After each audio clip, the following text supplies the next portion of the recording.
Washington newspaper. And Patrick Wheeler. I'm a very dangerous man. This is the Afternoon Sports Drive on the Triple Play Sports Radio Network. That's what I'm talking about. Sports. You ain't never heard nothing like this. Let me work, show me where the mic is. I'm on stage, black shirt, and my Timbs. You know how I do it, I ain't playing with you, I've been grinding.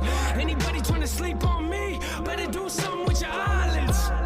I hear a lot of whining, but I don't hear a lot of rhyming. Whoa. Everybody got opinions, let it go into my ear, then I block that. Put me on stage, I'ma rock that. Saying you the best, stop that, phony, I am not that. Welcome in, Afternoon Sports Drive, Triple Play Sports Radio Network. It's Tuesday. Patrick Wheeler, Jason Nelmquist with you as Jason joins me. Also, Jason, I don't think even knows this, I've got a surprise guest with us because Levi Peckinpah came in the studio. Hey, surprise. He said, hey, I was told I was supposed to board op today. And I was like, what? And then I think we got some confusion amongst communication and said, hey, stick around, man. We always have fun when Levi's in studio. So, Jason, we have a special guest joining us here. First of all, happy to have you back. How was your day off yesterday? Not bad, though I ended up having to drop about $850 to get my car fixed. So that wow, hit right in the heart pretty hard. So, but the good thing is it's running well. I've been having several problems, but one that's been about a year-long thing that they could never figure out. When I took it in and they were working on the other thing, it finally triggered for them so they could figure out what was going on. So that was the one blessing of that. But, yeah, Levi, good to see you. I know if it hasn't been corrected, I believe it's Friday's the date because it's going to be you and me on Friday afternoon doing the whole 2 hours. Yeah, I was talking with Patrick about that, and we were just going back and forth trying to think about, all right, so out of the text that I had received, what was the proper time we were thinking about? There's a potential for Patrick to be hosting the Robert Allen and Friends show because depending on how things are going with Robert. So we were like, oh, so Friday is the day. And so we came up to that conclusion. It was like, yeah, that's what sounds right. But, hey, I can't wait for Friday. And, hey, I'm on now. So I'm having a great time, man. Yeah. So, I mean, a great little tease to, again, Friday. It'll be Levi and I, as of now, doing the full 2 hours. We'll talk, I'm sure with Levi on Friday, we'll talk a lot of NBA, especially now that we're getting closer and closer to that being a reality, especially with the good news over the weekend of the fact that zero positive tests coming out of the bubble right now. Yeah, that's one of the main points we'll hit later on in the show. Also, you guys will actually have live scores to report, too, because baseball will have happened. By the time that show comes around for you guys. So that'll be exciting as that kicks off on Thursday, just a couple of days away from live sports. I don't know if you guys can believe it, but it is finally coming back. Now, I know we've had some, but I'm talking, team sport here, one of the main ones. Major professional exactly, sports, exactly. Yes. We're getting a chance to see it back. And we'll talk about that because, as Jason kind of teased there is a lot of positive news coming from major sports and the coronavirus, it's kind of like a finally type situation that we're seeing this. So a lot of stuff to get to. We'll get to all that later on in the show. We got to kick off the show with, again, we're talking about the news of the day is Chuba Hubbard and his Twitter account. Feels like we've been down this road before, but here we go again. This time it has to do with Chuba's Twitter account being deleted. Now, last night, I'm sitting there scrolling through Twitter, and I see somebody go, well, just a random tweet that says Chuba's Twitter account is gone. I'm like, okay, what could that possibly mean? Didn't know what he tweeted, what he said. Later on, was able to see the tweets that have now, obviously, they're not there. If you search for them, you're not going to be able to find them other than screenshots of them.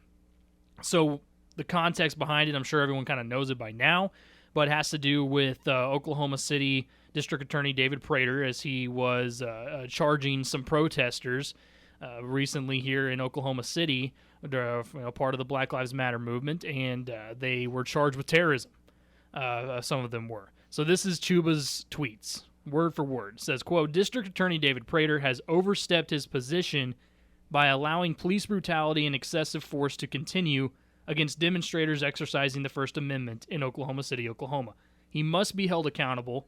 Hashtag Prater must resign. The next tweet, OK County District Attorney David Prater is abusing his power as an elected official to charge demonstrators exercising the First Amendment with terrorism and $1 million bail. This is unacceptable. Call DA Prater today. Put out the actual number there. with it to demand hashtag he drop all charges. So it has to do with all that. Look, my first thing was I had heard about this before. I heard about it in the news. I went and checked out the story a little bit more for myself, did a little bit more research. I got to say this is, I'm not sure. Like, maybe Chuba's his intentions are there in a positive light, but I'm not sure he knows what he's talking about with this one. I'll explain. When I look at the video, and most of the terrorism charges involve setting a police van on fire and breaking into a bail bond store. And there's actual video of this. Okay, the guy's on his iPhone and they're attempting to light stuff on fire, and they're breaking in through the store and all this. So it's there. There's evidence of it. And you get the response from the movement leader saying, "Look, these people, they didn't commit violence because in their mind, and this is coming from them, violence is only occurring when some person is affected physically." Now, if you look at the definition of violence, we all know that it also includes the effect and destruction of property and things like that too. So my issue with it here is that, when he says, his basic point is, look, terrorism is too much. Shouldn't be charged with that. And when you look at what Prater did, technically it's justified by law to put terrorism as the charge there. Now, personally, am I saying maybe that was a bit of an overreach? Maybe that was too much? Yeah, but here's the thing. When you see this stuff going down, this is a district attorney, I think, trying to send a message. And his message to me, what I'm getting here, is keep destroying our city, I'm going to come at you with everything I have. And his powers are pretty significant. I think that's the case here. He was trying to send a message by doing that. Now, here's the thing with Chuba. When it comes to the account being deleted and all that, we'll get into more of it here in a second. I'm thinking he was probably encouraged to do that, okay? I'm not saying that there was anyone that just went, hey, you have to delete your account. Whether that was Mike Holder or Mike Gundy, I don't think it would be, but anybody in the school that said, you have to delete this account. I don't think that was the case. It was probably put in his ear that it's maybe just a good idea to go ahead and get rid of your Twitter entirely, so that we don't have to face more of this again. And the reason being, too, I wonder how much of it was, look, we were this close to kind of being past all the original stuff, right, with Twitter. And now the focus is back on Oklahoma State with this again. Now, I haven't seen this story really take off nationally yet. I only have to assume it's a matter of time before that happens. So bottom line, I just don't necessarily think that Chuba was completely understanding the situation here. He just saw that someone was charged with terrorism and thought that was a little too much. Let me use my Twitter account to make sure everybody knows that, so much so I'm actually going to put the phone number out there and have people call, which that was probably right, the step maybe that was over the line a little bit. Oh no, with the number, I mean, you see that when it comes to politics in general. I mean, that's nothing new. That's it's not like you put out a personal number. That's public knowledge. But you bring up you've actually even said it yourself that it might have been overreach going with charging for terrorism, and that's the thing is that kind of goes hand in hand with what he's been trying to get at, and what a lot of the Black Lives Matter movement is about is that overreach, that murdering of black people or stuff like that. So if you're trying to squash a movement, this charging people with terrorism is a great way to do it, and I think that's what he's trying to get across.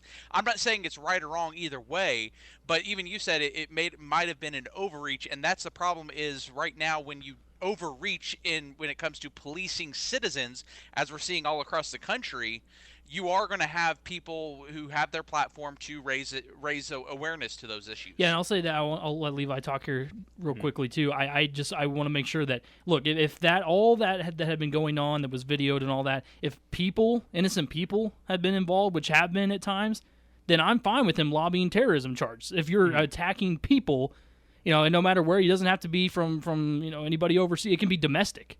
So if that was the case and that was the target, I would definitely see it. Now, again, I do think maybe this is a little too much, but at the same time, I can see the message he is trying to send, which I think is what he's doing.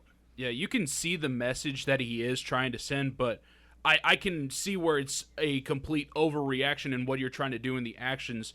you are trying to, I guess you could say, propose. But with how everything's going and how everything is so major, these little actions can have major consequences in the eyes of so many people.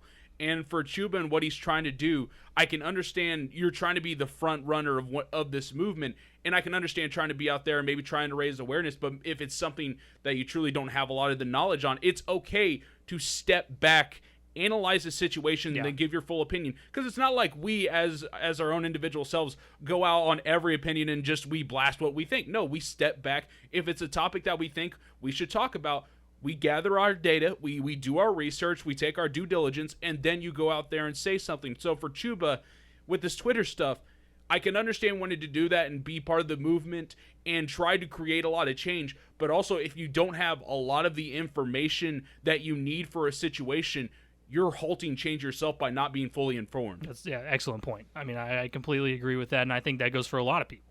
Looking into more information about topics when they try to talk about them. I think with Chuba too, we've talked about this before on a professional level, professional athletes, college athletes.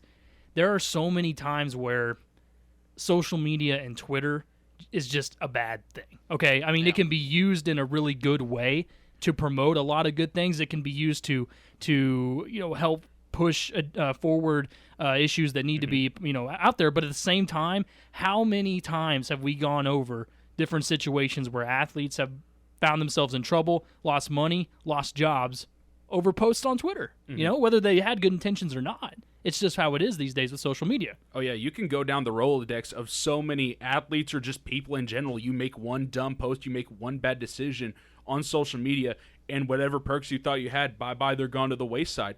And also, not only that, a lot of just social, I guess you could say, heights of where you are, depending on your social acumen. Because think about it, for someone like Chuba Hubbard, with him making a lot of his statements, you've had a lot of the Oklahoma State fan base just completely do a 180 and almost do what people would do with LeBron James, and when they would do the shut up and dribble, you would hear that. Yeah. You've seen people make crazy overreactions to what Chuba Hubbard is doing, and just I can understand if maybe the deleting the Twitter was maybe someone suggesting it to him, but you also got to think about maybe it's just him on a human level being like, what's going on in the world and what's going on Twitter is a little toxic. Little's putting it lightly. So maybe it's also a step away from that world for just a little bit. Levi, I think you are 100% onto it, because that was my assumption when I saw last night that he had deleted it. Because, I mean, you can still find the reactions to his original tweets, and the amount of toxicity coming from OSU fan bases is disgusting. I saw people doing the whole, we'll go back to Canada, go back to the CFL from OSU fans.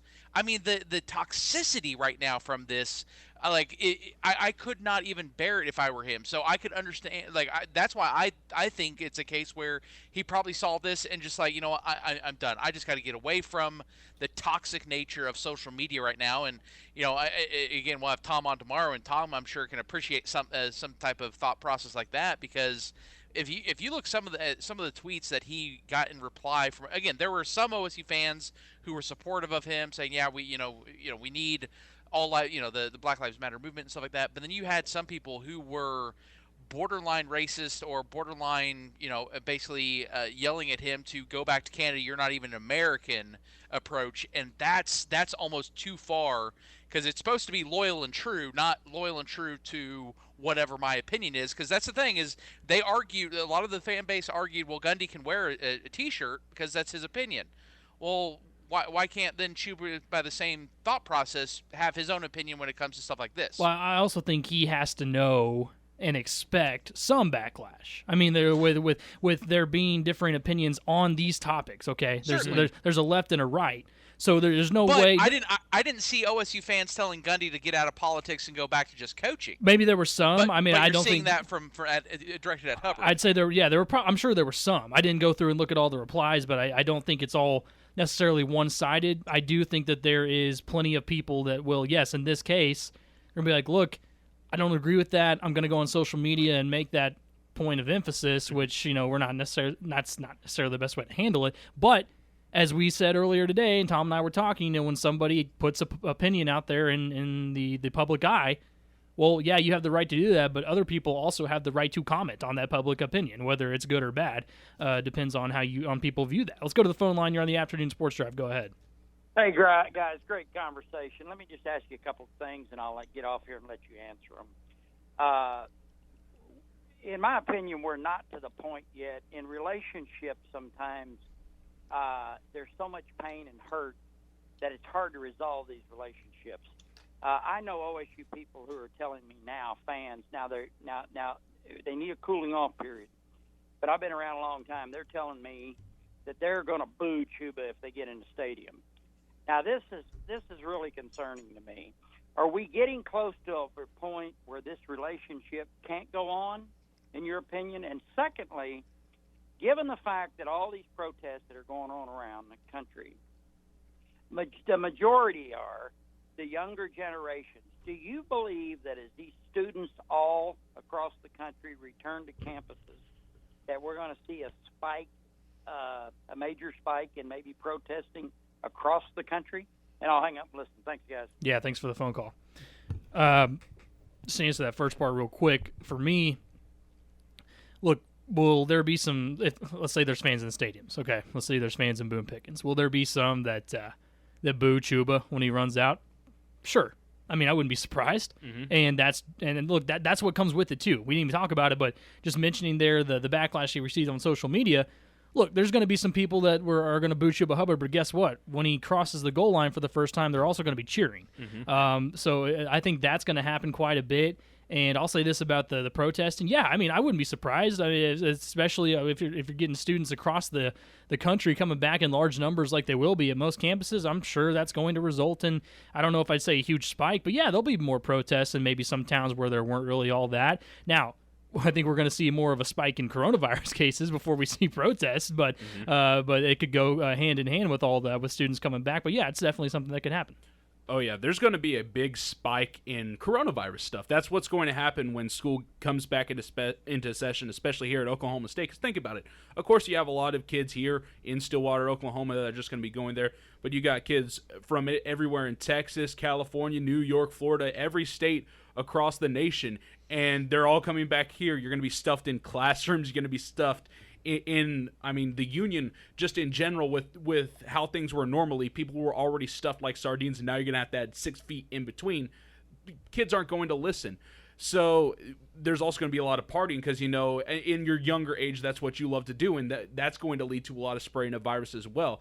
But for Chuba, and then there's going to be some fans. Of course, there's going to be fan backlash with people saying, oh, I'm going to boo Chuba, and I don't like what he's doing. But here's the thing.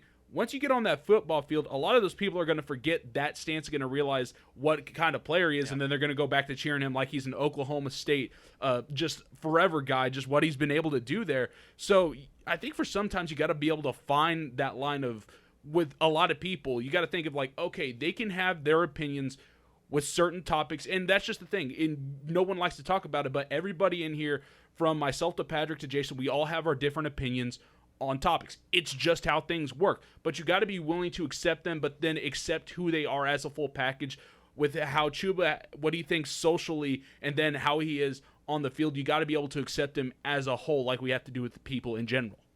Yeah, and again, I think you guys are both onto the right path of, once he, if there's a season and whatnot, once he scores a touchdown, once he, if he leads the team to a bedlam win, people aren't going to, start booing him because of his politics. They're going to start cheering him because he of what he did on the court or on the field. So, I think, and here's the thing: I think a lot of OSU fans are going to have to start realizing that while yes, right now Chuba's probably the most vocal, you have a black head coach in men's basketball who's been very vocal with this as well. Obviously, he hasn't gone to Twitter as much, but with the social media, or with dealing with the media, Zoom conferences, we've had him on our show to talk about black relations and stuff like that.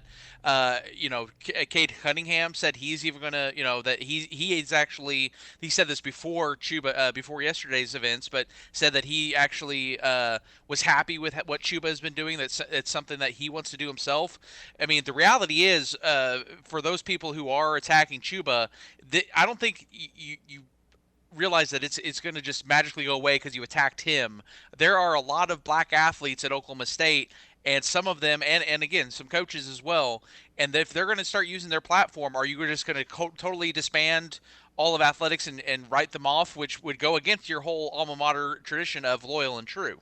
Yeah, I think the biggest issue that people are going to have with this, okay, if they actually look into it, is kind of where I am. Because I'm not trying to rip Chuba, go off like some people have on Twitter on him, but for what he tweeted this time, if you look into it, it deserves some constructive criticism a little bit. Okay, that's fair. People are allowed to criticize if he's advocating that, these people, they didn't really commit a violent act and all this stuff. I'm like, dude, we got to look at a lot of more evidence before we, like you said at the beginning there, Levi, before we go out and make these statements. So I understand. I think his intentions, for the most part, are positive and trying to invoke change, but maybe the case right now is, if he's out there in public doing what he can, that's one thing, and then going on Twitter is all of a sudden another. Okay, because we know that using social media, as we said, can be a good thing, but can also be just as toxic sometimes and can affect a lot of other people too.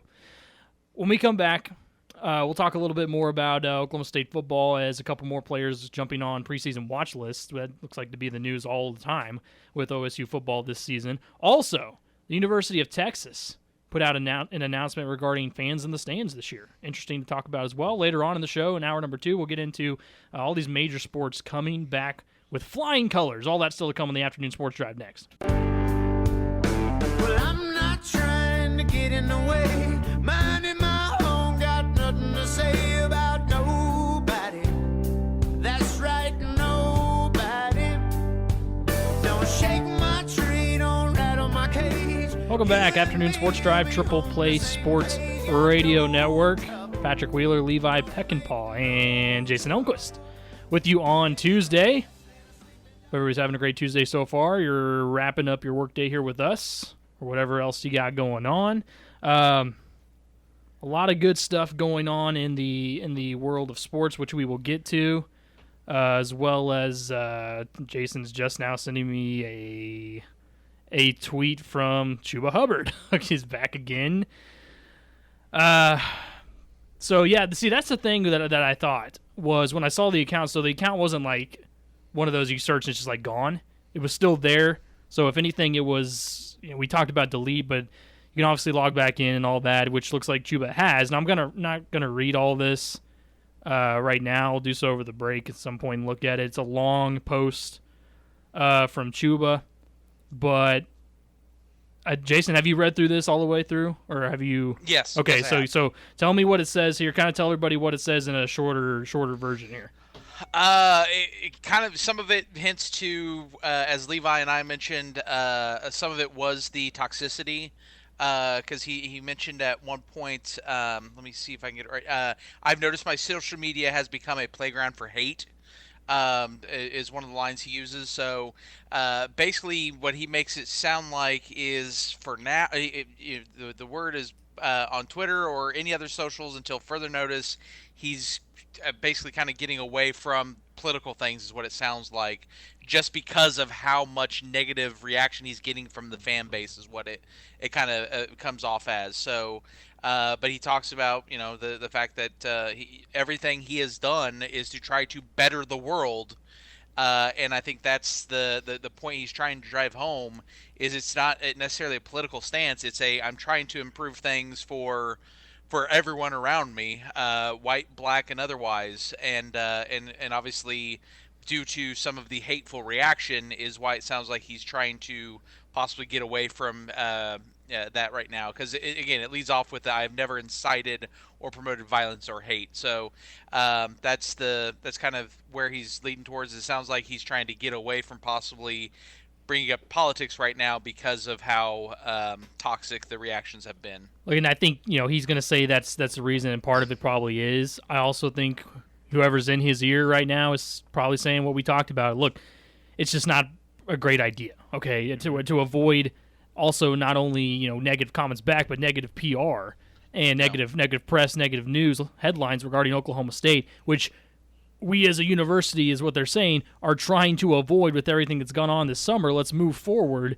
That was probably put in his ear too. Look, it might just be best for you to kind of call it a day on Twitter and everything else. And if anything, let your actions be heard on the field, in press conferences, whatever. Maybe that's the case.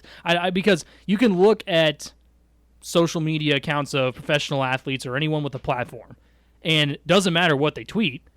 As Jason and I have pointed out, and I'm sure you know too, Twitter is a cesspool. I mean, there's going to be people that jump on anything and have something negative to say. Yeah. So if he's not ready for that, and look, I don't, not just ready, but he's a college football player, right? Yeah. So maybe it's not as I can see him, maybe the approach he's going to take, because like I just mentioned, you've had we had Mike Boynton on and stuff like that, and it's you can't necessarily, unless you want to go to Twitter yourself after listening in or hearing, reading a story or whatever. Maybe that's the avenue he's now going to take, is getting his message across through the media instead of the social media aspect, because then maybe it doesn't get directly, the toxicity doesn't come directly at him. It kind of has to go through the media, if you will. So I maybe that's, because that's the thing, that'll be the interesting thing, is when we first get our first opportunity to talk to him, on a media level, that's going to be brought up. It's going to be brought up, and how he responds will be the interesting thing, because if he kind of doubles down and continues to talk about it, obviously he's not giving up on his platform. It's just he's switching which platform he's going to utilize his voice on. Yeah, I would have to think that's probably the case, and you can get just as much across from a different platform in terms of media sharing, right, than just Twitter. Oh, yeah, sometimes you have to switch lanes. That's just how you operate in life. Whenever you go one direction and say things just seem either crazy or frustrating in one, you swerve over and take the other one. And especially with Chuba right now, whenever he posts anything on social media, the amount of backlash, and a lot of it just unwarranted backlash, is harsh, and it makes you just look at everything and bubble, and you just go, oh my goodness, why am I on Twitter? Why am I on Instagram? Why am I on Facebook? So you switch up and you go a different lane. I mean, you don't blame Chuba. I mean, because multiple people, not only just athletes, but regular people, do it on a daily basis. You got to switch up and just go take a different direction. Yeah, because I mean, I can completely understand if that's his approach from this, because I'm technically on vacation for the next 2 weeks, and I have tried to limit getting on Twitter, because it is. I mean, the amount of, whether it's politics or celebrity drama, YouTube drama, like you go to Twitter more often than not, Twitter or Facebook, and it's nothing but drama or cesspool. You're not actually, it's very rarely do you actually find nuggets of information, of hard-breaking news anymore on these social media platforms. So I'm trying to get away from that during my 2-week vacation, to try to allow my brain to reset from reading some of the absolute moronic statements said from any walks of life right now. Twitter is not real life. 2% of all Americans use Twitter. Okay, 2%. That's crazy. And just to put it into perspective of how not real life it is. Okay, let's move on. Kobe Harvell-Peel again finds himself on another preseason watch list. This is his third, as he's been added to the Bronco Nagurski preseason watch list. It just keeps rolling in for him. I kind of mentioned it yesterday when I was on by myself. Said, you know what? We look at Oklahoma State and immediately we can focus on that offense. But this defense, I mean, if you're coming in, that's one of your main focuses, right? Any team? Oh, yeah. I mean, for Oklahoma State, with what they did last year, and I not only Oklahoma State, but I feel like the whole Big 12, it was a defensive renaissance type of year. I don't know if you'll see that coming in to this next year, but you could look across the board and you could see the majority of places their defense went up another level. And that's, of course, on top of the usual cream of the Big 12 in mainstream eyes is known for the offense. It's high-powered gunslinging, bang, bang, bang, touchdown, touchdown. But with these guys like Kobe Harvell-Peel, with Trace Ford, Amen Ogbongbemiga, Malcolm Rodriguez, you can see in Oklahoma State, they're ready to establish that defense. And going into this year, when you're going up against a lot of these teams, I mean, of course, Oklahoma State has lost a couple guys themselves. A.J. Green's the big one, the big key guy you circle on that defense that is gone. The majority of the guys for this Oklahoma State defense are back, and they're ready to try to terrorize the Big 12. If Oklahoma State has the year where this is their biggest opportunity to take the Big 12 title with how crazy this year has been, with how chaotic everything has been, with whether it's been crazy stuff on social media that honestly, when it comes to the game of football, just doesn't matter. This is probably the year Oklahoma State has the biggest opportunity to take the Big 12 title. And, of course, Oklahoma is going to be there. I mean, I'm not saying like Oklahoma's going away or anything like that. No, your hurdles are still going to be here. But you're going to have guys like Colby Harvell-Peel who's going to be ready to take a step up. Trace Ford had a phenomenal freshman year. He's looking to make that sophomore leap. There's so many guys on this defense for Oklahoma State. When you just look there and you see what they've done this past year, the mouth is salivating of what the potential is for this upcoming year. Yeah, on the defensive side, you look at it and, obviously you've got a lot of experience, a lot of talent, but traditionally at Oklahoma State, and it doesn't matter who the coordinator has been, it's been a struggle. And I don't know if it's because they've tried to play so fast on offense that the guys didn't have time to recover or make adjustments mid-game and stuff like that on the defensive side, or if it's just the style of play that the coordinators have utilized just don't work in the Big 12. But that's the thing, because, again, you go back to some of the big years for Oklahoma State. I think back to what was been like 2016, 2017, when you had Mason Rudolph and an elite offense. You also had guys like Trey Flowers, Ramon Richards, Kevin Peterson, Vincent Taylor. All these guys are on NFL rosters on the defense side, but the defense still struggled because it was kind of trying to keep up with the pace of the offense. What's going to be interesting for me watching this defense is, are we finally going to see a step forward in being able to slow down or the opposing offenses in the Big 12, because you have that experience and you have that talent, and you have this is going to a couple of years now under a defensive coordinator, so maybe you feel more comfortable with what he's calling. So I think that's the big thing, is I need to see that step forward from the defense that we really haven't seen out of Oklahoma State, going back to that 2011 when they won the Big 12 championship, because they led the country in forced takeaways. And even then, they were still kind of a bend but don't break type of defense, but they were ball hawks for sure. Mm-hmm. And think about one thing for Oklahoma State's defense this past year, is you were talking about how it seemed like at sometimes Oklahoma State, and this has just been the state of the defense for the past couple of years, they can't stay on the sidelines enough because the offense is just continuously going. This past year, it was the same thing, but instead of it being Oklahoma State being able to put touchdowns on the board, it was Spencer Sanders trying to find himself throughout the mess that was this past season. But now, with Spencer Sanders being able to figure things out, and you saw at the end of the year that he was truly figuring out his path through Oklahoma State. So when he comes back for his sophomore year, he's probably going to have a good pacing down between him and Chuba Hubbard and his plethora of people that he will be able to pass to. So that means maybe now the defense will be able to find that consistency and be able to catch their own breath. That's a great point, Levi, because obviously you look at the Texas Tech game specifically. Mm-hmm. Obviously, Spencer Sanders with so many turnovers, the defense, despite getting on the field, it seemed like every other drive, that was being shortened for Oklahoma State's offense.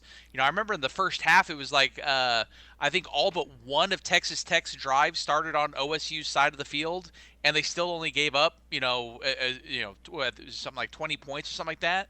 All things considered, like if that defense was bad, that game would have been over at halftime. Mm-hmm. I mean, it would have been an absolute blowout because of the struggles of Spencer Sanders. So that's a great point you bring up, is the fact that it wasn't necessarily last year always that the offense was clicking like they did in the Oregon State game, but sometimes it was Spencer Sanders just trying to, as Gundy put it last year, trying to jump over the barrels of Donkey Kong, throwing the barrels down on Mario in Jumpman. So I think that's a great point to bring up as well. Is sometimes last year the defense was put, the screws were kind of put to them because of the struggles of the offense, not because the offense was that good. I think one of the main points this year for the defense is not only let's be a factor, but at the same time, there's going to be a lot of expectation with the offense to be able to get out there and score points, right? Certainly. A lot of expectation. So when that occasionally not being the case, which is inevitable like it is with any team, you want that defense to not only be a force but also be Their objective is to get that ball back to the offense. Yeah. Okay, that needs to be the main point this year. Is let's get it back in the hands of our playmakers on that side of the ball, and we'll have a shot. And that's the thing. I don't know if every defensive coordinator is always going to say, yeah, we stress making turnovers, forcing turnovers, stuff like that. I don't know if that's necessarily what Knowles 100% wants. If it's more of a let's play sound defense, and if we're gang tackling a guy, somebody make a strip for the ball. Then, where you go back to the 2011, it was the first guy to the ball was instantly trying to swat at it and usually was successful at it. But again, that is I think one of the big points for Oklahoma State over the last few years is not only has the defense struggled, giving up yards and points, but they also the numbers when it comes to turnovers weren't that great. If I remember right, going back to it would have been Mason Rudolph's freshman year, I believe it was, and that was he didn't come in until late in the season. It was either that year or the year before. There was some crazy stat they didn't force a fumble. The defense did in a game until the last game of the season. It was something crazy like that. And so that's something that they need to hopefully get going with how great your offense has been, no matter what quarterback. As much as people want to give discredit Corn Dog, if he would have been given 3 or 4 more drive opportunities in each game because the defense was able to force some takeaways like that 2011 team, for all we know, they could have been a title contender in the Big 12 that year. But they weren't getting those forced takeaways on the defensive side to give Corn Dog in that offense. Because, again, that offense had some talent, even though you had, a fifth-year, 40-year-old quarterback. So I think that's the big thing is getting – that's the thing that Oklahoma State's defense made them so great complementing that offense is getting takeaways. And I'm sure that's a lot of things that fans want to see this year as well. Yeah, it's going to be fun to watch. Both sides of the ball should be explosive, and that's going to be the best part if everything works out like it should. When we come back, what in the world is Texas doing with their fans in the stands, and how could it possibly affect Oklahoma State? We'll tell you next. It's been a too long time with no peace of mind. I'm ready for the times to get better.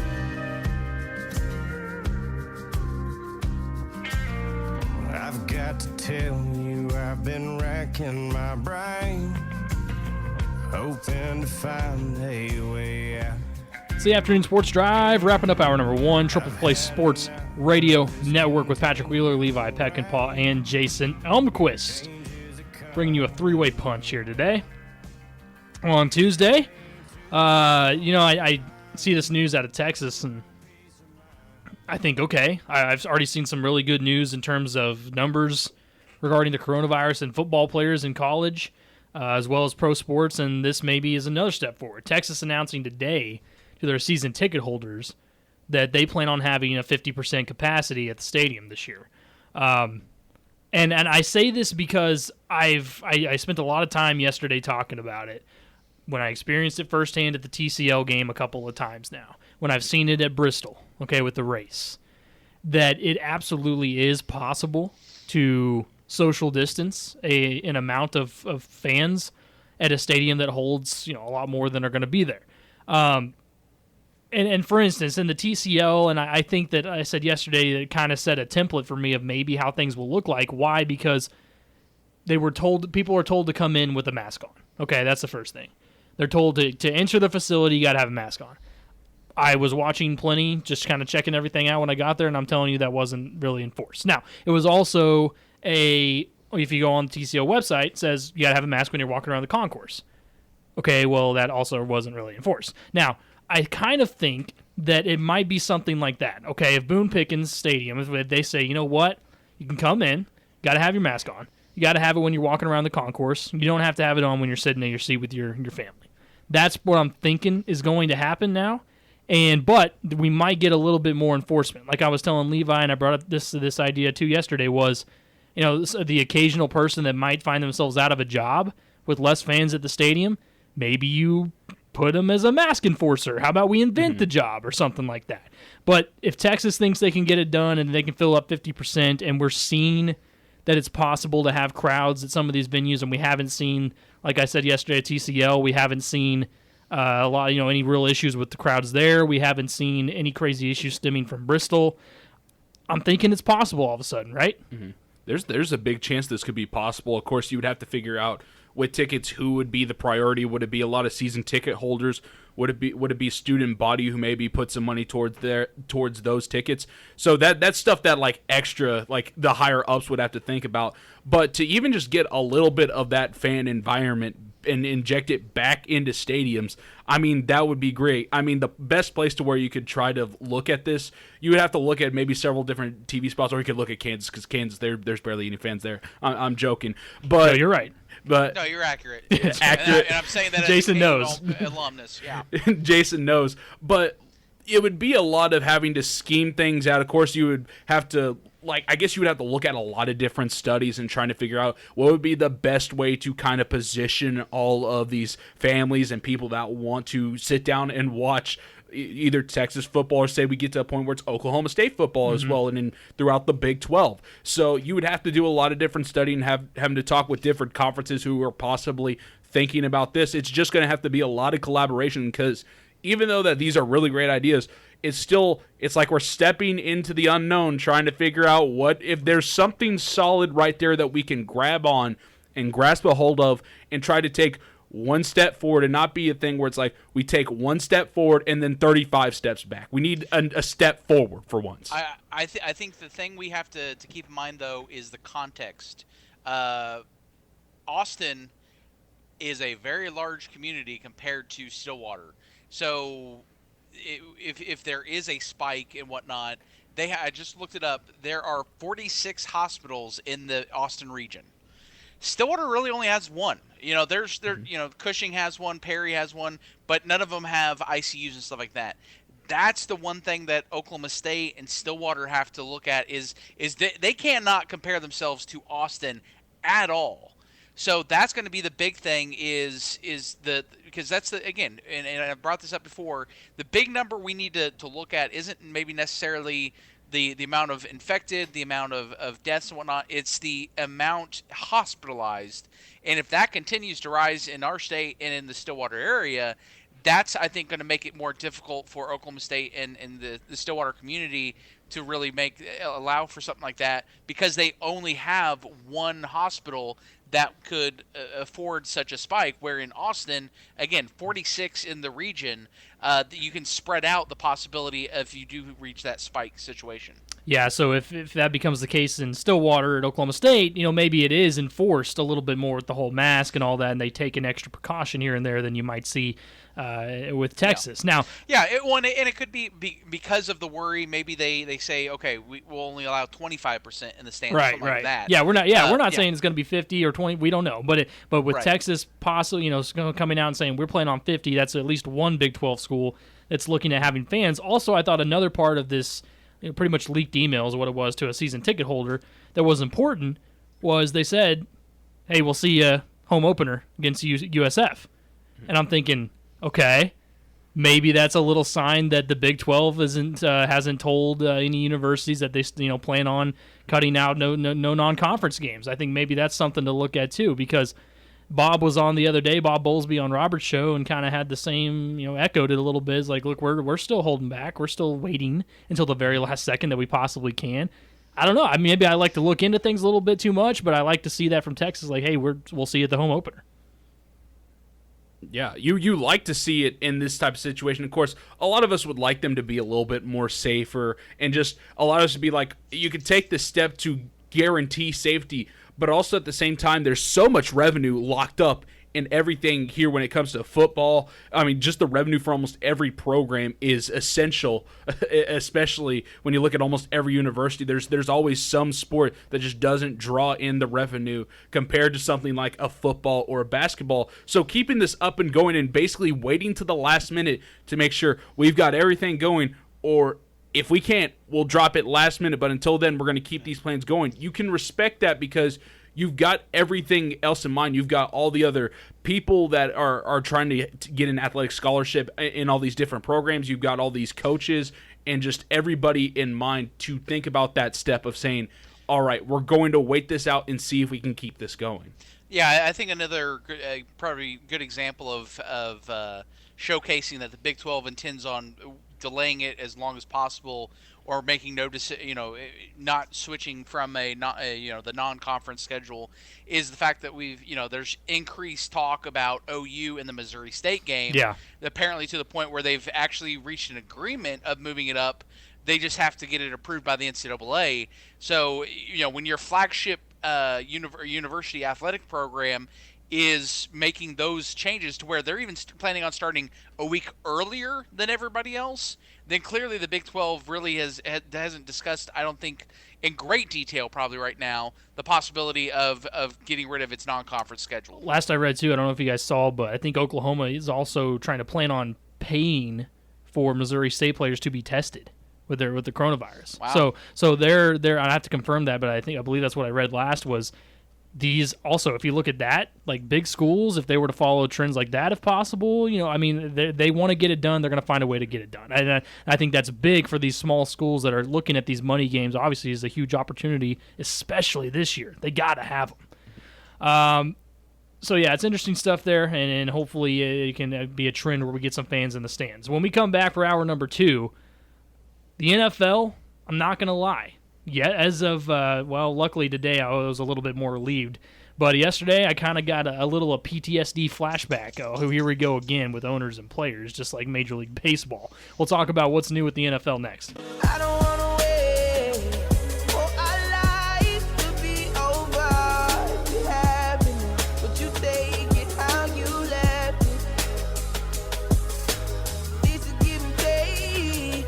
Take your time, take me under.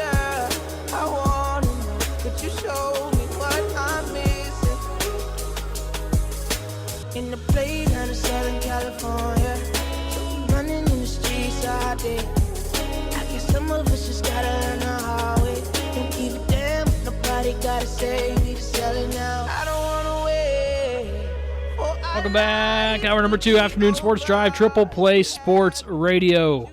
Patrick Wheeler, Jason Elmquist, Levi Peckinpah rocking it with you. Hour number 2. The NFL, there's been a ton of news still. That's been the case this whole offseason. And, a lot of it's been really good. I've been full of praise with the NFL because I think they've done a pretty good job with this offseason handling it for the most part in the way that things have gone down. Now, as of a couple days ago, when I'm looking at the news and I see this player blitz, as it's being called, of prominent names in the NFL jumping on Twitter and saying, #we want to play. Okay, J.J. Watt puts out his list of reasons why they're upset. Patrick Mahomes is a vocal voice of it. Drew Brees comes out and says something about it. Russell Wilson says something about it. I mean, go down the list of big-time players that are like, yeah, we need this fixed. So initially my reaction was, okay, here we go again. Here we go again. Major League Baseball did the exact same thing. I said, where have I seen that we want to play thing before? Oh, yeah, Major League Baseball saying, tell us when and where. So it kind of brought back those unpleasant memories of what just happened between the owners and players. But as of today, the NFL reportedly, one of the big issues for players was testing with the coronavirus. They wanted daily testing, which I can understand. I feel like the NFL, right, the players deserve to have that ability with what the NFL can bring in. So I think that's doable. They're doing it for the first 2 weeks.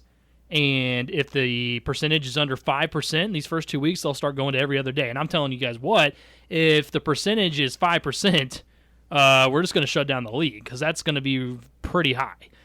So hopefully that won't be the case, and I don't think it will. So that's one win for the players. The other one was preseason games were the big issue. And I'm pretty sure I know Jason's opinion on this, and Levi's probably close to the same as I am. Look, preseason games are worthless, especially to fans. I get it from an owner standpoint because in any normal year, it's extra money in their pockets. Because if you look at what season ticket holders have to do, they also have to buy those 2 preseason games as well.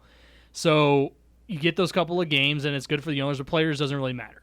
If you're trying to convince me that as a franchise, you have to have a player out there in a preseason game to make a decision about that player, I'm not buying it. especially stars. We all know who's going to be the starters and all that too. But do you believe, Jason? I mean, first of all, in preseason games, first of all, is 4 too many? Probably so. But I think the biggest thing is, and honestly, if you go back over the past few years and really look at the breakdown of games, those are almost like, if you will, JV games. They're not it's not your stars that are playing the bulk of it. Right. I think most of the time, at most, your starters will. I think it's usually like game 3 will play a half, and that's it. So what it is, I'm kind of surprised in a way that the NFLPA would be okay with it, because while yes, your stars don't need it, for your fringe players, you do need those. I saw audio that Harold Kuntz tweeted out from the special teams coordinator for the Chiefs, and it talked about how the difficulty it would be of not being able to, your last 5 or 6 guys that are essentially, okay, these are going to be our special teams guys that we think maybe a year or 2 from now could develop into our 2 deep, or maybe even a starter on the offense or defense. And you're not getting that opportunity to evaluate those guys, in actual game action. And because that thing is, to bring it back to Oklahoma State quickly, a guy like Clint Shelf, all we heard was, oh, dude is terrible in practice. He is awful in practice. Well, then he got into under the lights, and he won ball games at quarterback for Oklahoma State. That's the one downfall of this, is there may be guys that, yeah, they don't look great at practice, but then when you actually got them on the lights, got the adrenaline going of a real game, a pseudo game, then maybe you can say, okay, this guy can elevate his game when we need him most on the field. So I think that's the one downfall of not having preseason games, is those fringe players within the NFLPA that may impact their employment going forward. I'd say there may be, that may be a reason for some, but what sticks out to me is what I remember when I had Tyler Sullivan on with me a couple weeks ago, writes for the NFL and CBS. He told me that what he believes is the case is when you look at these practices that take place between two teams, it's kind of like a scrimmage, but at the same time, you're able to watch talent against, play against another team, and at the same time you're able to kind of stop it and work with players just like you would at any other level. And he believed that's going to be the future. Instead of preseason games, at some point we're going to see these practices take place, where it's not this whole big deal where you got to travel and all that and all the other things that come with it. So I think maybe that's going to be the case. Yeah, I would agree with you, Jason, that there's the occasional, some players were like, we need to see them in action and all that. But from a fan standpoint too, and all of that, and from what other player, for what the NFLPA is saying, because let's be honest, they're saying we don't want any games this year, right? If that were if you ask them for whatever year, after this, what do you want? They'd probably be like, I don't know, 1, 2, maybe at the most, right? They don't want to play them. I think, though, on the flip side, because, from a fan standpoint, probably, I watched some of the preseason games last year for the first time in many years, and part of that's because of the fact that in previous years I'm out of market of the Chiefs, but last year, because you had the reigning MVP, you could find them on, NFL Network and stuff like that. But it's a case, I think, where that's why I don't think you're going to completely get rid of preseason games, is because of TV revenue, ad revenue. While they're unless they incorporate, if they take away 2 preseason games but then turn them into regular season games, then I think that could become a reality. But the reality is, I think I mentioned it to you last week, the fact that, like, up in Kansas City, the Fox TV channel has paid for rights to have to broadcast those preseason games, and that brings ad revenue in for them and stuff like that. If suddenly you cancel those games, well, that impacts the TV rights that you've already made within franchises and local TV deals, and then suddenly you might find yourself in a sticky situation. So I don't think it'd be an immediate. You'd probably have to say, okay, once all of these contracts expire, we're just not going to renew any local TV revenues things for preseason games, and it'll maybe become more of a universal thing. Yeah, and I'm curious, Levi, what you think about this too, because when you look at the changes that are being made, okay, because the NFL has now offered the Players Association for 0 games, and they're going to take that.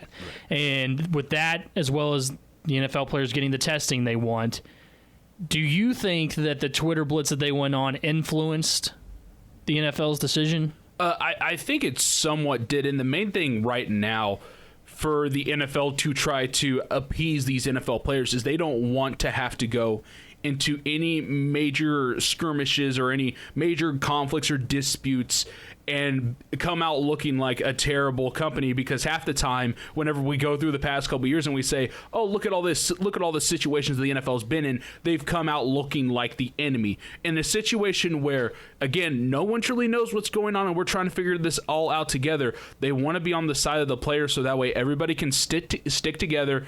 Because there's going to be some things that the league is going to have to tackle, whether it's going to be trying to figure out how you address things socially, politically. You're going to have to figure out how to do all these things properly and do things in a nice way while trying to maintain all your ratings, trying to maintain the happiness of all your players. So it's basically these players trying to tell the NFL, this is kind of the level we want to put stuff on. Come on, we want to play. And the NFL having to be like, all right, we get it. We're going to be players first. We're going to be the thing that you wish that we've always wanted the Shield to always show, that they are players first. Jason, do you believe that the Twitter blitz the players went on influenced the NFL's decisions here? Maybe a little bit, but I think it was more of the seeing the PR devastation of the MLB. Yeah, of the the month and a half long back and forth feud on Twitter. I think maybe once the players started up on in Twitter for the NFL, it's like, okay, we don't need a repeat of what the MLB did. Let's zero it down now. So maybe it kind of pushed them towards that, of the worry of, hey, we could be heading for MLB type approach. But I think that was the biggest thing, is they saw just the absolute, because that's the thing is, like, yeah, I know a lot of people are excited for MLB starting back up this week and whatnot, but part of me is still like, I don't even know if I even care to watch it, because of the fact that we know how petty it was just to get to this point, where it's like it's almost kind of turned me off from the sport, where NFL was probably aware of that potentially being an issue with some fans. Yeah, and maybe that was part of the players' intention, was, hey, let's make them think we're about to pull an MLB thing. But as I was telling Levi, a lot of it plays into, because I'm not really sure. It's hard for me to project exactly what ratings are going to look like this year in the NFL. I said that I thought it would probably go down some, just because it did back in 2016 when all the social issues were brought up and to the forefront. And I think maybe they'll go down some, but I also can see them fluctuating back up, just because we haven't had football in a long time. So people are going to watch. Now, if they were, like Jason just said, if there was this back and forth going on between players and owners, and people like us go, here we go again, we just got done with this nonsense of Major League Baseball threw our way. Now we got to do it with the NFL. You don't think there'd be some fans that say, I'm done? There would. So I think that the NFL probably did a really good job here of jumping on it. But I also have to say this. I don't think, because based on what J.J. Watt put out there and Patrick Mahomes and all of them, I don't buy that the NFL was just like sitting around completely silent on all this. Now, I've been really critical of the NFL in the past for a lot of things, but with this situation, I just don't see them like saying, hey, go to training camp and good luck. I feel like there was probably some sort of guidelines, and there were at some point with different things put into place. But here's the other thing. With those players I just mentioned, and I'll reiterate this point, I could see Patrick Mahomes coming into training camp today, and he goes on Twitter and is one of the bigger voices about all this, but I could see him walking in like nothing's. Hey, do you really think he's going to walk in? He's like, I can't touch this or I can't do that. I mean, I feel like that if anything, it's just one of those, we got to make it out there, get out there to the public so people can join us on our side of this. Hopefully, for their sake, a little bit of a fight here, not for our sake. Now, also on top of that, when you look at the NFL, it's just like the point we've made with college a little bit too.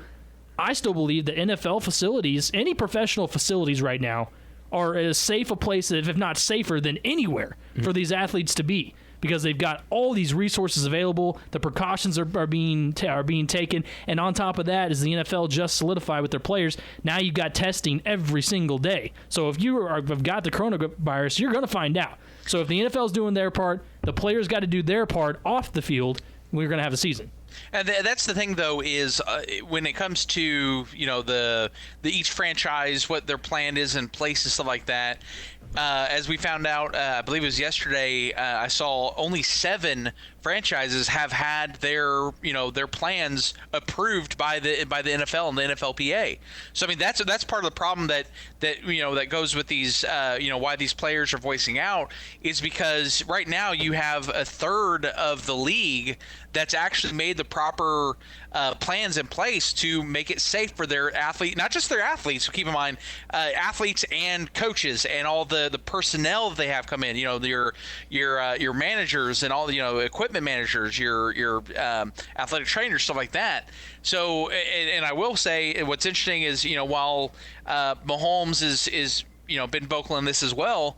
One of the 7 that's actually already been approved by the NFL was the Chiefs. Kansas City, yeah. That's right. So I mean that's the big thing, and that's why I think maybe Mahomes, because it was a quote tweeting JJ Holmes of thank you, basically making that statement, but he hasn't been as vocal as a Breeze or a JJ Watt, and maybe that's because of the fact that his franchise actually has their stuff together. Yeah, that's part of it. Speaking of him, I brought up this point yesterday, and I'm curious what you guys think because it's safe to say, in my opinion, I never thought I would say this with Tom Brady still being in the league, but Patrick Mahomes is the face of the league, and and I have to think. I'm looking through some of the stuff that he posts and some of the things that are said back to him. The first thing that kind of got me was, I get this update yesterday. You'll never believe it's from Bleacher Report and ESPN. You'll never believe Patrick Mahomes is the behind the back pass. Check it out. And there's part of me that's like, you know what? For years, I have hated when I get these, oh my gosh, LeBron James is eating a taco. Here's a video. Yeah. Or Tom Brady is walking down the street. Here's a video. Now all of a sudden, it just so happens that the face of the league is on my favorite team, and here I am having to be like, oh, is this what's next? I literally thought that myself today. Yeah. I'm like, man, I was that guy. I was oh my God, I don't care about Brady and his wife and kids. I don't care.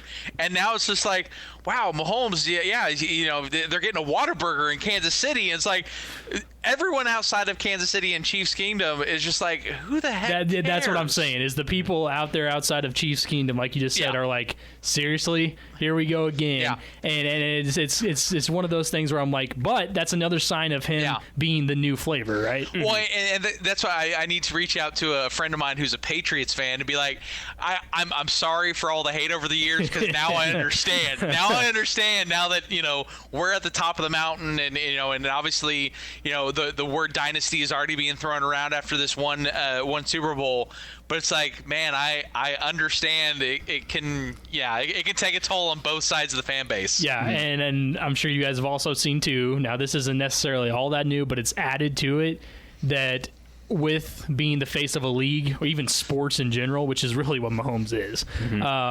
There's going to be plenty of people that no matter what is posted, like we just talked about, will be like, okay, first of all, not impressive. Second, he's overrated. All this stuff. Oh yeah. And I'm seeing that become more of what I used to see with LeBron and Tom Brady and all these guys, and I'm like, here we go. Yeah, well, think about it. I was just going to say that I had to deal with that for the past 2 years because, as Levi may be able to attest, my former co-host Jordan King was totally on that fence of, it's Mahomes this, Mahomes that. I've seen these guys do this before, but they didn't get blown out of proportions. It's like now he wins a Super Bowl. King after that was just kind of like, yeah, I guess he's pretty good. There's a point, Levi, right, where everyone's just finally going to be like, all right.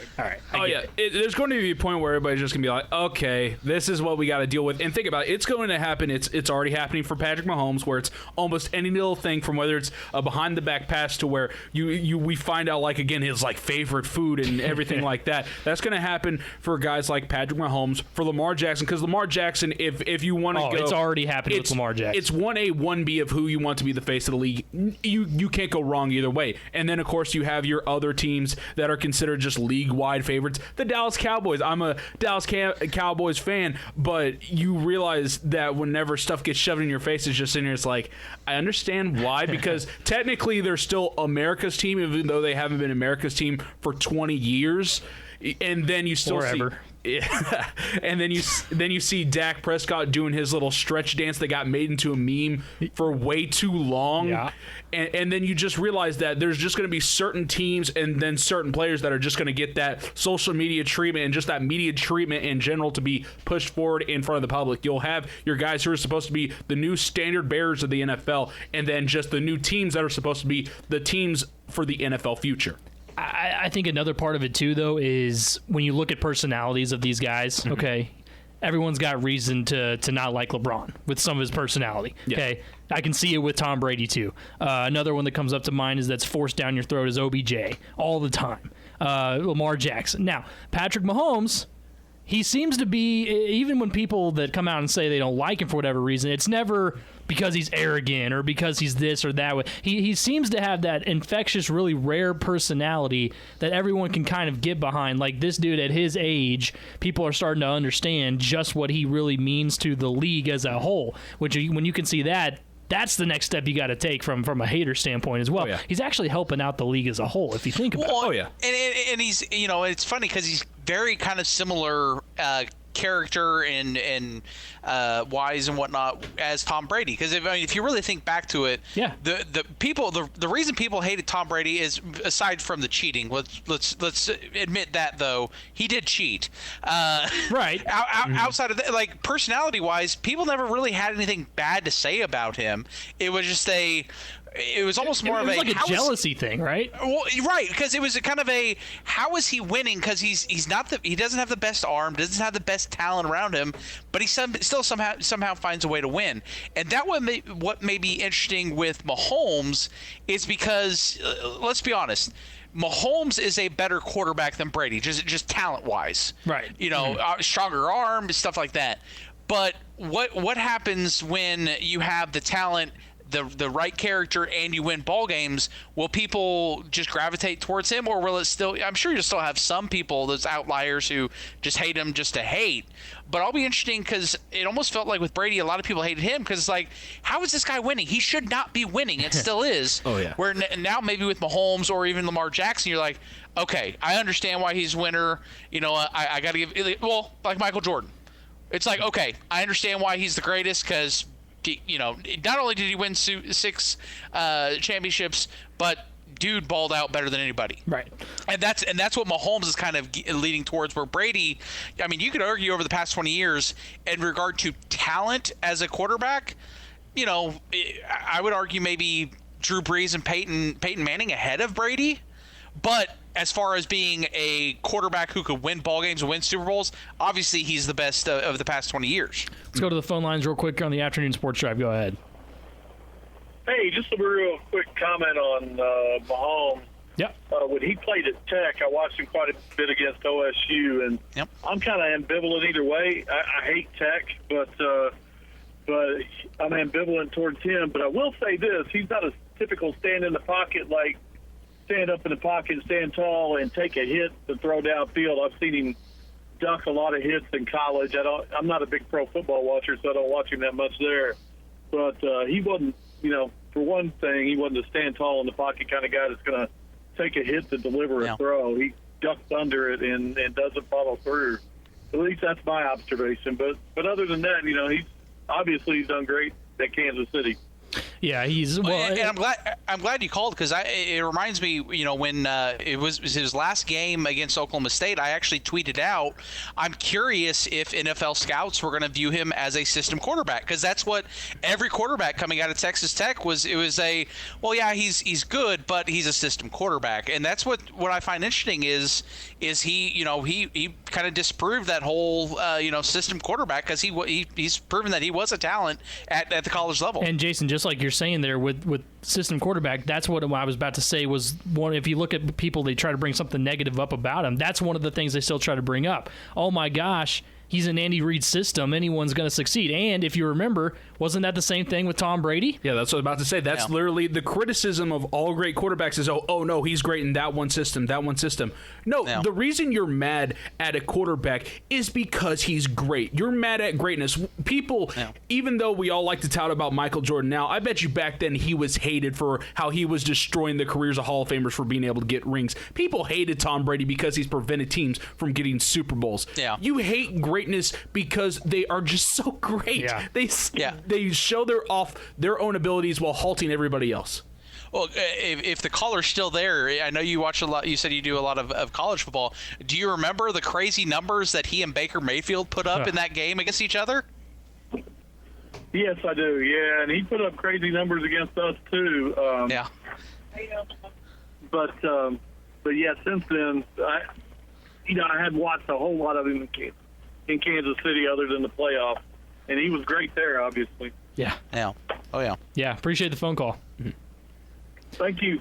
Yeah, and the thing in the NFL is we all know, obviously, he's extremely good on the run, as is sitting in the pocket and making plays. I think that's the thing that blossomed really early was the decision-making. Now, there were times where you're like, okay, that throw's a little reckless, which comes with a young quarterback. But at the different times where he proved there's like not a throw he can't make, and he did that so early on, even someone in his college career, it's like, okay, this dude is different for a lot of reasons. Man, when you got an arm like that and you can just sling it however you want, you can understand those reckless throws. And then also when you're paired with Andy Reid and literally those minds, it's like they just melded together from second one. You can just understand why there might be some stuff, because with Andy Reid, he realizes that we'll still be able to be in the game.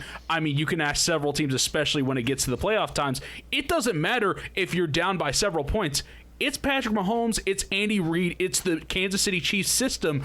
I hope you got prepared for a comeback. Well, and the crazy thing, he's only 24. Yeah. You talk about the maturity of, I can admit myself, it wasn't until I was 25, 26 where I felt I was, truly becoming a mature adult and whatnot.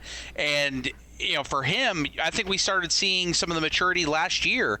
Early on in the season, it was either game 1 or game 2, where he tried that whole no-look pass again. Yeah. That that everyone raved about his MVP year, and he missed a wide-open Travis Kelce when there was no reason to for a touchdown, when there was no need to do the no-look pass except for just flashy points. Well, air mails it over Kelce and never saw it again. There was no talk of it, nothing since. So I think that's the biggest thing is we've seen him start showing signs of maturity, and I think it blossomed into the postseason because it was a case where, okay, we're down 24 points. A immature, a Baker Mayfield at quarterback. Yeah. That you're like, okay, game's over. Let's go home. We'll lick our wounds now. But with him, it was hey, we're not out of this. We have the best quarterback in the NFL. Let's get things. Let's figure out what we were doing wrong, change it, and let's get going. So I think that's the big thing is the maturity level of him is starting to evolve as well, and that's what's going to be scary. Is if he continues that trajectory. That's why, again, as a Chiefs fan, I don't realistically think they're going to win 13 straight, but as long as he's doing what he's been doing and continues that trajectory, they're going to be the favorite every single season. Yeah, and I'll say it frankly, if it weren't for the maturity last year from him, they don't win a Super Bowl, okay? Because you have to be – I think that when people realize the level of leadership and maturity it took to come back in that first game against Houston. Okay, let's be honest. What other quarterback is going to do that? I mean, seriously, at his age, it's truly incredible. When we come back – well, he also had something we didn't even get to. Interesting that he said regarding Chris Jones, which made a lot of people go, what? Yeah. Really? We'll talk about that also. Is Antonio Brown retiring again and again and again? We'll talk about all that still to come on the Afternoon Sports Drive.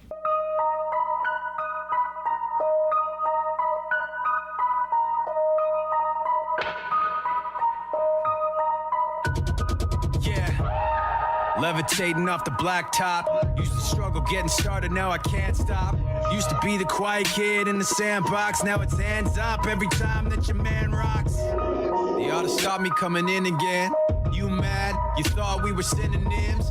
Too bad that's the water you're getting in. You're too fat for this. Welcome back. Afternoon Sports Drive, Triple Play Sports Radio Network. So the Mike Shinoda gets me pumped up. Man, I miss Lincoln Park, man. I say they do have Chester Bennington, man. That was I miss him, and that was one of the hardest musical talent deaths that I've ever experienced, just because of how much I listened to them back in the day. So anytime you hear Mike, you're like, man, that dude, he's been through it. So we were talking about Patrick Mahomes, and we didn't get to the main story, what popped up with his name yesterday, which was, according to Chris Jones, he tells Chris Jones that he left some money on the table so Chris Jones could get paid. And people see the amount of money that he's going to be making. They say, what did you just say? You're telling me you could have been paid even more here? Look, here's the thing. We have to realize how important these first couple of years left on that contract with Mahomes really are. Mm-hmm. I mean, he's taken this opportunity to allow other players to make their cash, like Chris Jones, who deserves it. And on top of that, I think we're seeing a different culture being built in Kansas City. And what I mean by that is a quarterback that's willing to leave some money. Let's be honest. He probably could have got more and no one would have been that surprised.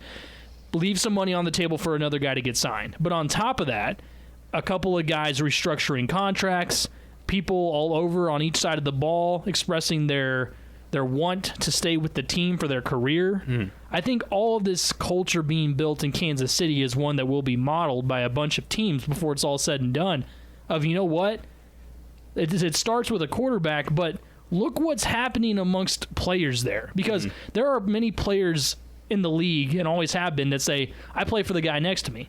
But let's be honest, we've seen a lot of times, where do a lot of the issues come from in the NFL? It's player-to-player issue on the same team.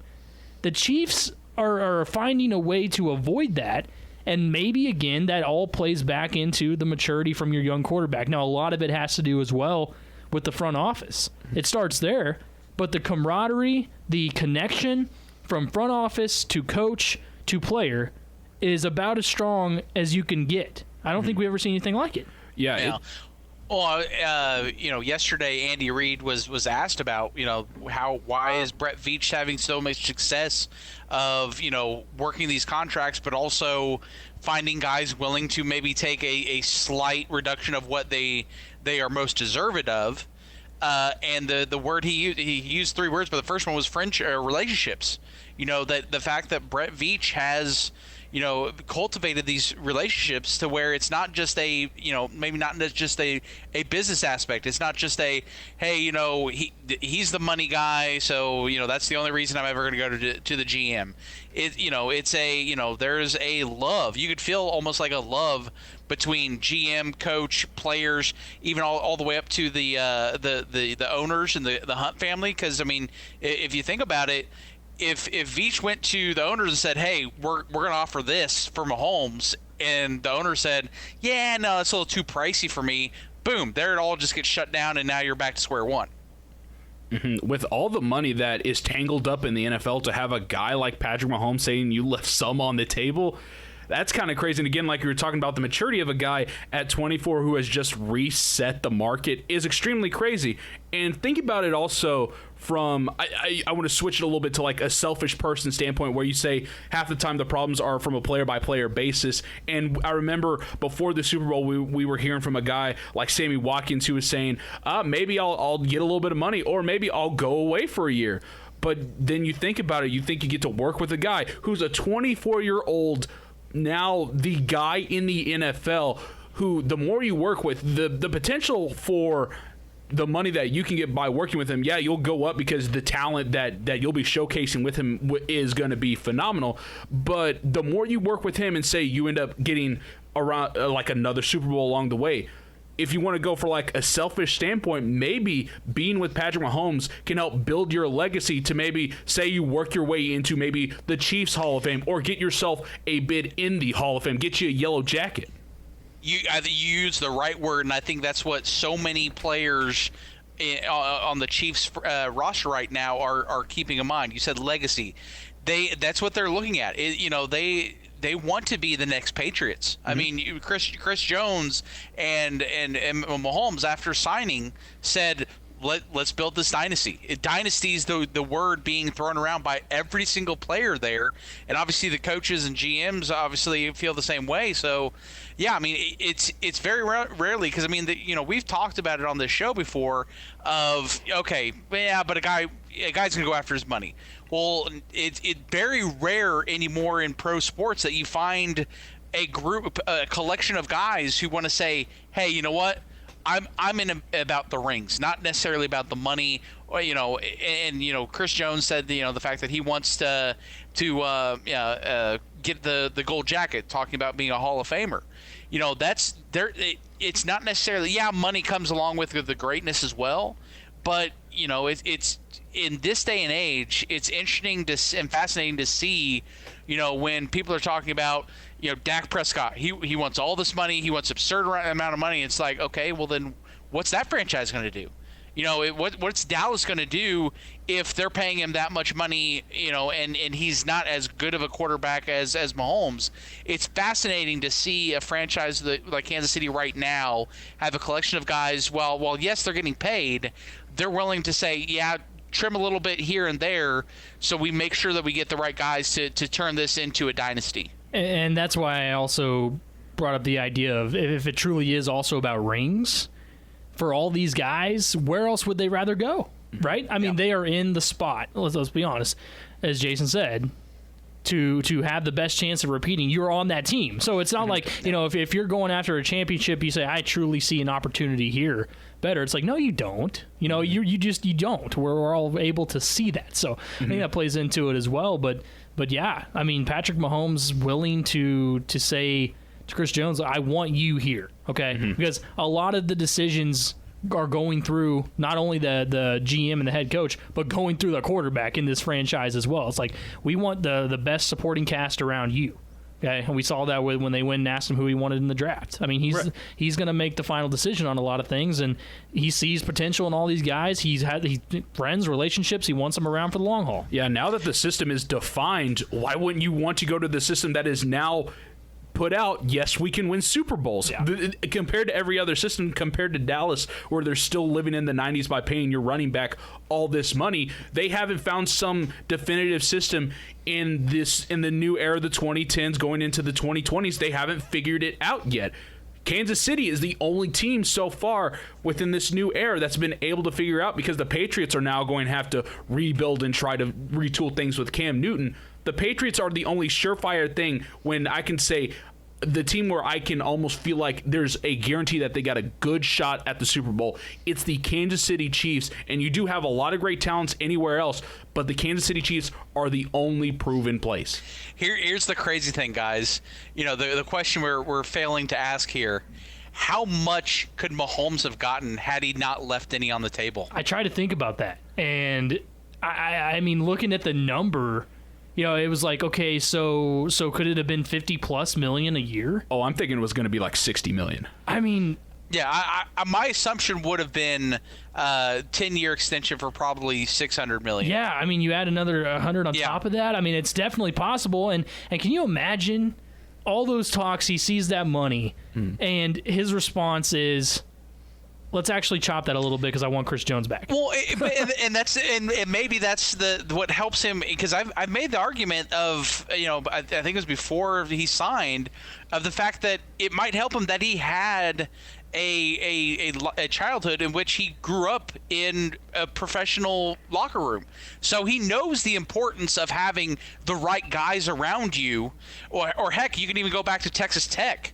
If they had the right defense around him in Texas Tech, they would have won more than 5 or 6 games a year, because while he was putting up video game numbers, his defense was also giving up video game numbers, like that game against Baker Mayfield. But that's the thing, is like, I'm curious how much that impacted him, realizing, okay, I saw it, when my dad, and obviously his godfather being a former baseball player as well, knowing the importance of having players around you. Because again, if you've read up on some of the stuff that of his past, growing up in locker rooms, he got to go into the locker room at Texas Rangers, with Texas Rangers when they signed A-Rod to some ridiculous number, and he saw how bad they were with A-Rod, the best player in baseball. Yeah.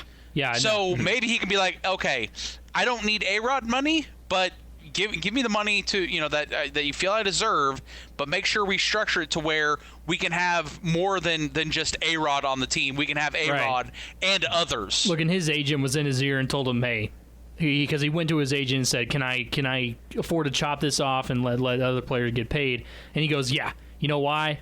Every single business in this entire world wants you on the face of it. Your money coming in from endorsements is absolutely through the roof. You're going to be $1 billion athlete before it's all said and done. So I definitely played into it. All I know is I wouldn't want to be one of the 9 teams that passed on Patrick Mahomes. Okay, we look at teams that have passed, especially the Chicago Bears. Can you imagine being a Bears fan in this world right now? Oh goodness. Oh my goodness. I mean, it is, and we've looked at players in the past that have passed up on guys like, for instance, Aaron Rodgers, and the players that have made teams pay because of it. This is going to be another one of those situations that I can't wait.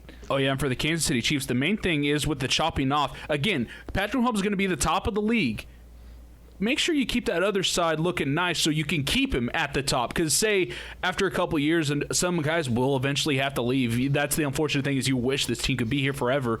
But there's going to be some guys that will have to go either because of money or because of retirement. Well, that's why they shored up that defense. Because when he had a chance there in his first full season to get through and make it, he had one of the worst defenses in the league, and he still was a penalty away from making a Super Bowl. That's why you leave that money on the table so that way your legacy as Patrick Mahomes, as the face of the league, can stay that way for the next decade. Yeah. When we come back to round out the show, there was a list put out of Chris Sims. We all know who he is in the NFL world. Decided to name his top 10 wide receivers. I don't know if you guys have seen this, but let's just say he has been ripped all over social media for what he said. And we're going to put that list out there because you know what? Lists in the summer in the sports world are the best thing to talk about. We'll talk about that next to round out the show.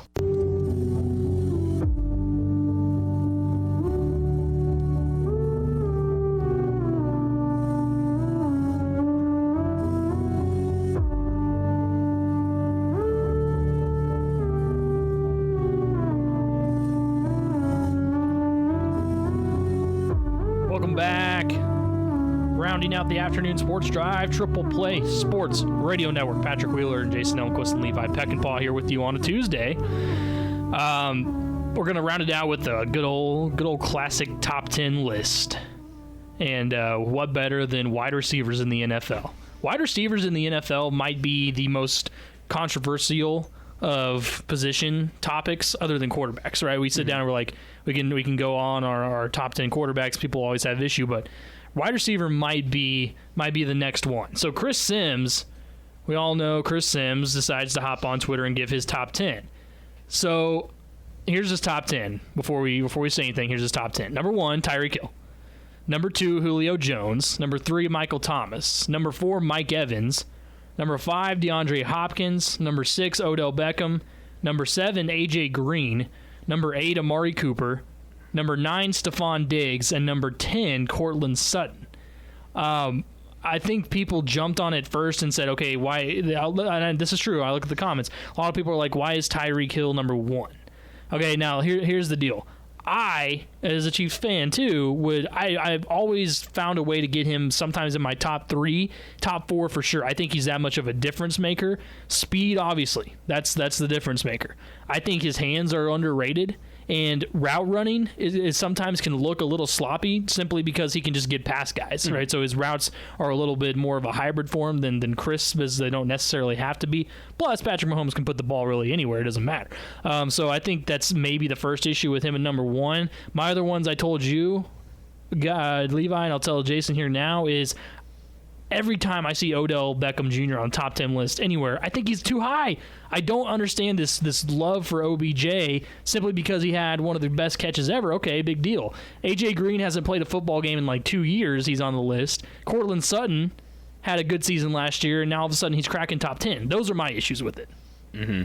Just with this list, It just makes me frustrated because Tyreek, number one, I could understand because of the speed, because he's a speed demon. It's one of those situations in Kansas City where you have the guy who can throw it almost at almost anywhere, and Tyreek is the guy that can go catch it. I can understand that. Julio and Michael Thomas, those it's 2 and 3, or if somebody wants to 1 and 2. I mean, literally, you could fight with them. And DeAndre Hopkins for your top 3. Those are my top 3, and I can reshuffle them in any order, and I'm very happy. I would pick DeAndre Hopkins because I believe the stat is, and it might be wrong, but over the past 2 years, he's only dropped 4 catches. That's right. The man is insane. He is not one of the best route runners, but if you're looking for a man to go get a 50-50 ball and amaze you on almost any opportunity, DeAndre Hopkins is that dude. I don't understand why Odell Beckham is here because he had a bad year last year. A.J. Green did not play last year. I think he's an amazing wide receiver, and if he wanted to, he could crack the top 5 if he was healthy. Cortland Sutton, he's a young dude. Give him a couple years, then he'll be up in here. Give him a couple years, and then we'll see him up here. Yeah. But like Amari Cooper, Stephon Diggs, I mean, those guys are also really good. Amari Cooper, of course, Dallas guy. I know that he's a crisp route runner. And Stephon Diggs, he's got a lot to prove when he goes up to Buffalo. But there's just some of these things I'm sitting here. It's like you could tell there's a little bit pushing towards a little Tyreek favoritism, a little bit of the Chiefs' kingdom in there. And I don't blame for some people doing that. But I just think you have to recognize that Julio Jones, Michael Thomas, and DeAndre Hopkins, they are the 3 best because they are so well-rounded and can do almost anything you need them to do. I think the thing we need to keep in mind with Tyreek Hill as well, and we saw it starting this past year, is he's also improved his going up and high pointing the ball. Yeah, for his size, yeah. Oh yeah. Yeah, for his size, yeah. I mean, there was one of the, I think it was week 1 or week 2. I think it would have been week 1 last year where there was just basically a jump ball thrown up, and he literally, or maybe it was when his first game back. Yeah, his first game back. That's what it was. Yeah. Goes up between 2 defenders and hauls it in, and he was the shortest of the 3 guys. Right. Mm-hmm. And then while coming down, while trying to be tackled, was able to kind of spin and leap in, dive into the end zone in the same process. So I understand. Again, I've been saying the argument that I think he's the best in the NFL. I would, if I actually had to rank, I'd probably put him at 3 right now. To me, Michael Thomas would be the number 1 for me right now. Mm-hmm. But here's the thing we got to keep in mind with Tyreek Hill, because everyone, so many people the last 2 years, well, yeah, he's got Patrick Mahomes. I mean, anybody could have those numbers, wide receiver with Patrick Mahomes. Let's go back to 2017 real quick. You remember who the quarterback of the Chiefs was in 2017? Fortunately, I do. Yes. That'd be Alex Smith, who never liked to throw the ball more than 5 yards downfield. In that year, Tyreek Hill had 1,183 yards, averaged 16 yards per catch, and had 7 touchdowns. The next year with Patrick Mahomes, the first year with Patrick Mahomes, only 300 more yards receiving. Yeah. Patty Mahomes found more weapons as well too. And then obviously shortened the year last year due to injury, 860 yards, 7 touchdowns. But like, people think that, he's just good because Patrick Mahomes. With Alex Smith, who never threw the ball deep, he still almost had 1,200 yards receiving. Yeah. So that whole argument that I hear from people of, it's because of Mahomes, I would discredit, and that's why I think you have to put Tyreek Hill in the top 5 easily in most of the NFL top wide receivers list. Yeah, he cracks top 5, no doubt. Top 3 for some people. I think Mike Evans is probably a little high at 4. I'd put DeAndre Hopkins above him for sure. I'm going to go Michael Thomas, DeAndre Hopkins, Julio Jones, probably your top 3. Now my quick snubs, real quick. Devontae Adams, who kind of laughed it off and said on Twitter, "Here's that attention that Chris Sims wanted." I think that he definitely deserves a top 10 nod. And like you mentioned, Keenan Allen is also a guy who I think could push that top 10. Oh yes, sir. You got to put some respect on Keenan Allen because the route running that he does over there for the Chargers. Oh, goodness, it's some kind of glorious. One thing back to Tyreek Hill is you compare him to some other great wide receivers. I compare him a lot to think about Antonio Brown and Odell Beckham because, think about it, Tyreek Hill's only 5'10". Odell Beckham and Antonio Brown are 5'11". There's not much of a height difference there, but it's kind of showing you that with all the talent that Tyreek has, even a little bit of height difference that a lot of people make it out to be like it's almost like a foot. It's not. The dude's got literally just a little bit of an inch, but the speed that he has kills, and it kills a lot of defenses. I think, and again, like you said, spring or the summertime is always great for lists and whatnot. But I think what we're learning from this is the amount of talent at wide receiver in the NFL may be one of the best we've seen in a long time. Yeah, and maybe ever. It just got better with the draft as well. It's going to be fun to watch these guys. And a guy like Tylan Wallace, who we'll see on Sundays here after his time here at Oklahoma State, I think we'll be adding to that list as well. We'll continue to get better. That's no doubt. Yeah. This has been the Afternoon Sports Drive, Triple Play Sports Radio Network. Levi, thanks as always. Appreciate it. Jason as well. We'll be back here tomorrow. Same place, same time. I'm Patrick Wheeler.